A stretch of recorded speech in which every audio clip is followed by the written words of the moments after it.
kebijakan untuk pemangkasan TKD ini berarti menurut Prof tepat atau tidak? Diperhitungkan sejak awal sampai ke lapangan atau tidak? Enggak, ini cuma dadakan aja.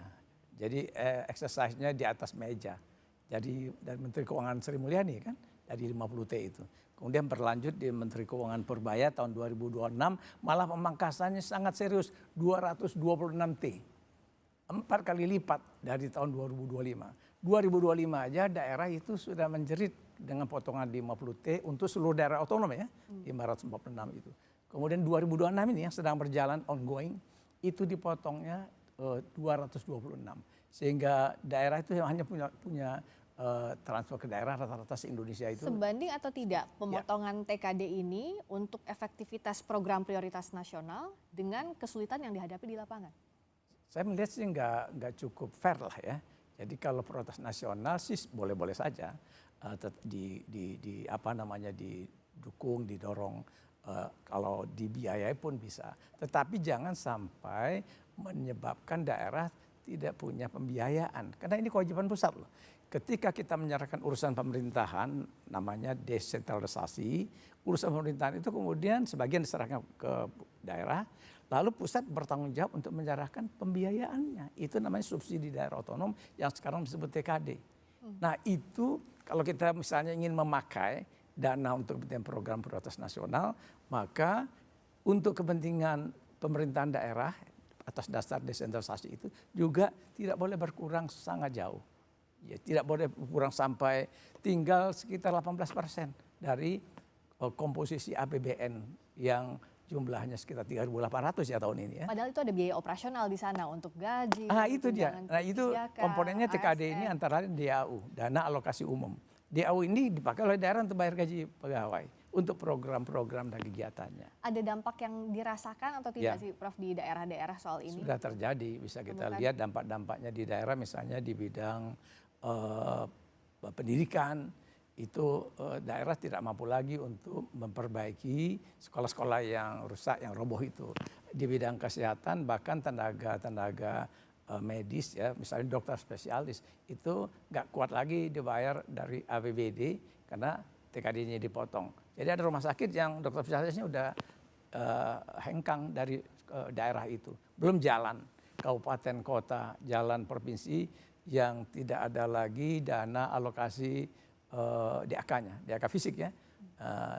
Sehingga dengan demikian juga jalan-jalan di arah sekarang kabupaten, kota maupun provinsi banyak yang kurang baik jalan-jalannya. Itu juga jadi soal. Ini berpengaruhnya ke pelayanan publik artinya, ke hak masyarakat juga.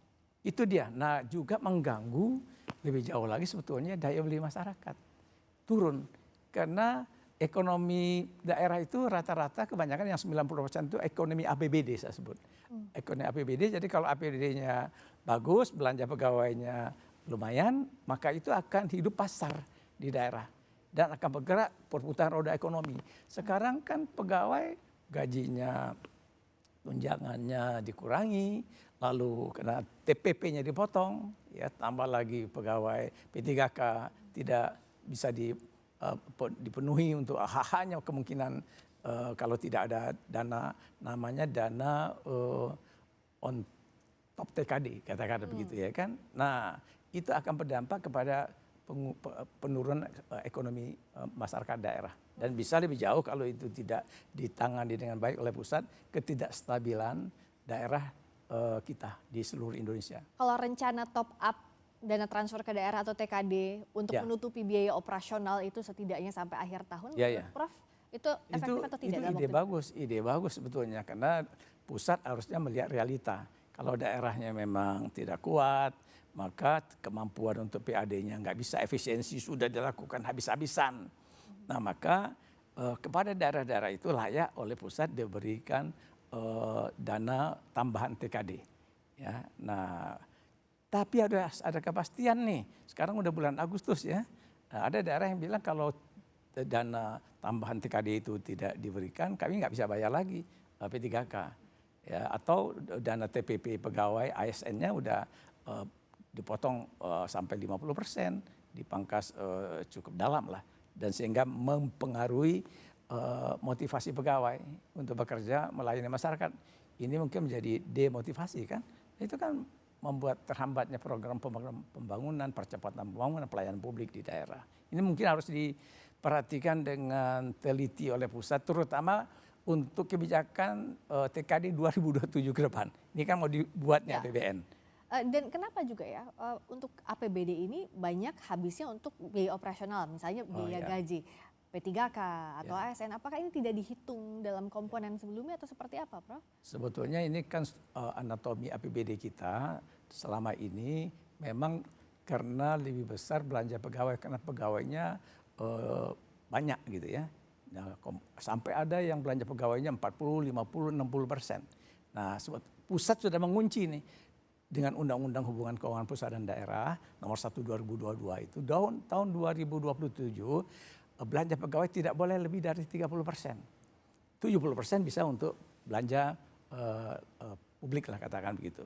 Nah, tetapi ketika dipotong TKD-nya dalam, maka itu rata-rata daerah belanja pegawainya menjadi besar. Naik ya. Apalagi juga P3K ini kan tidak ditanggung oleh pusat, itu harus dari APBD. P3K itu dalam komposisi kepegawaian kita, ASN ini ada 2, aparatur sipil negara, 1 PNS, yang kedua P3K. Harusnya juga tanggung jawab pusat untuk menyediakan dari APBN, seperti yang dijanjikan waktu P3K mau diangkat. Tapi ternyata tidak, harus dari APBD. Akhirnya posturnya balik lagi ke APBD bebannya. APBD, sehingga APBD-nya dikurangi ya dengan adanya pemotongan TKD. Sehingga dengan demikian membuat APBD kusut. Nah itu tadi tidak mampu untuk mendukung belanja kepegawaian.